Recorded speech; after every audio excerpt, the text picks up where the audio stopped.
Hello UP NEET aspirants. तो यार कुछ मिस्टेक्स की वजह से आपकी अलॉटमेंट जा सकती है। तो कुछ पॉइंट्स है वो मैंने यहाँ पर मेंशन किए हुए, वो आपके लिए बहुत ज़्यादा इंपॉर्टेंट है अगर आप अपनी काउंसलिंग सेल्फ कर रहे हैं। देखो क्या है ना कि काउंसलिंग में क्या होता है, कोई चीज़ आप एज्यूम नहीं कर सकते हैं, मतलब बहुत ज़्यादा ऐसे नहीं कर सकते हो कि यार कुछ ऐसा होता होगा। आपको जो भी नॉलेज हो रूल्स के बारे में बहुत एग्जैक्ट होनी चाहिए, कुछ उसमें अप्रोक्सीमेट वाला रूल नहीं होना चाहिए। बिकॉज इसकी जो गाइडलाइंस होती हैं वो एज इट इज वही फॉलो होती हैं। एक पॉलिसी को लेकर एक नोटिस आया हुआ है, आप उसको एक बार जरूर रीड आउट कर लेना। कुछ पॉइंट्स अभी मैं रीड करके बता दूंगा, रिमेनिंग आपको सेल्फ रीड करने पड़ेंगे। अभी कुछ पॉइंट्स मैंने शॉर्टलिस्ट भी किए हैं जो बड़े इंपॉर्टेंट हैं।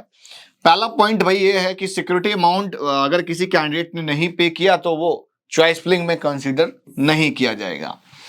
दूसरा पॉइंट है डॉक्यूमेंट वेरिफिकेशन का। अगर उसका डॉक्यूमेंट वेरिफिकेशन में कोई भी प्रॉब्लम आती है, जैसे कि अगर कोई ओबीसी है और उसका सर्टिफिकेट पुराना निकल जाता है, उनकी रिक्वायरमेंट के अकॉर्डिंग नहीं है, तो वो बच्चा ओबीसी से जनरल में कंसीडर हो जाएगा। वो एलिजिबिलिटी रहेगी बट उसकी रिजर्वेशन तो चली गई। अब जैसे यूपी का कोई रहने वाला है बट उसने 10th 12th बाहर से की है, तो वो बच्चा यूपी का डोमिसाइल कंसीडर होता है।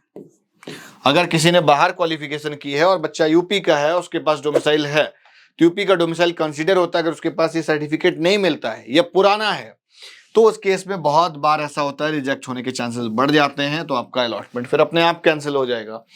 तो इसलिए अपनी कैटेगरी सर्टिफिकेट, डोमिसाइल सर्टिफिकेट सारे नए करा के रखो ताकि आपके लिए काफी बेनिफिशियल रहे। मिस्टेक्स और क्या हो सकती हैं? मिस्टेक्स यार एक तो ये कि चॉइस फिलिंग भाई बाद में यूपी में लॉक कर देना, है ना। अगर आपने अनलॉक छोड़ दी तो आपकी चॉइस फिलिंग कंसीडर नहीं होती है। अब यहाँ पर मिस्टेक्स वाले पॉइंट्स कौन से वो दिखा देता हूँ। अब जैसे मैं कुछ पॉइंट्स यहाँ पर देखो मार्क कर देता हूँ, है ना। सबसे पहले थोड़ा इसको और यार बड़ा कर लिया जाए क्योंकि आप लोगों को दिख शायद कम रहा होगा इसमें। देखो, प्रथम चक्र की काउंसलिंग द्वारा आवंटित सीट पर अभ्यर्थी को प्रवेश प्राप्त करना अनिवार्य होगा। मतलब भैया फ्री एग्जिट नहीं है, अन्यथा की स्थिति में जमा की गई जो धरोहर राशि है वो जब्त कर ली जाएगी, जो सिक्योरिटी अमाउंट है वो फॉरफिट हो जाएगा। तो ऑल इंडिया की तरह यहाँ पर फ्री एग्जिट नहीं है। तो देखो कुछ पॉइंट्स और हैं, है ना। जैसे राउंड 2 की काउंसलिंग के लिए कुछ पॉइंट्स दे रखे हैं।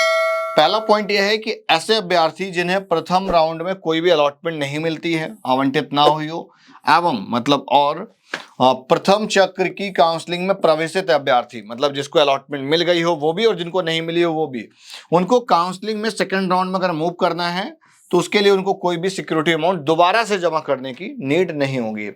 उसके बाद में एक इन्होंने पॉइंट और लिखा हुआ है, प्रथम चक्र की काउंसलिंग से प्रवेशित ऐसे अभ्यर्थी जिन्हें द्वितीय चक्र की काउंसलिंग में अभ्यर्थी द्वारा पुनरावंटन, मतलब दोबारा आवंटन के लिए उसने जैसे राउंड 1 से राउंड 2 में आप गए, दिए गए विकल्प के अनुसार, मतलब जो सेकंड राउंड की जो चॉइस फिलिंग होगी, अब उस जो आपने राउंड 2 में चॉइस फिलिंग दी उसके अकॉर्डिंग अगर कोई और सीट अलॉट हो जाती है तो पूर्ण में आवंटित सीट, मतलब इससे पहले जो राउंड 1 में जो सीट अलॉट हुई थी वो सीट ऑटोमेटिकली कैंसिल हो जाती है।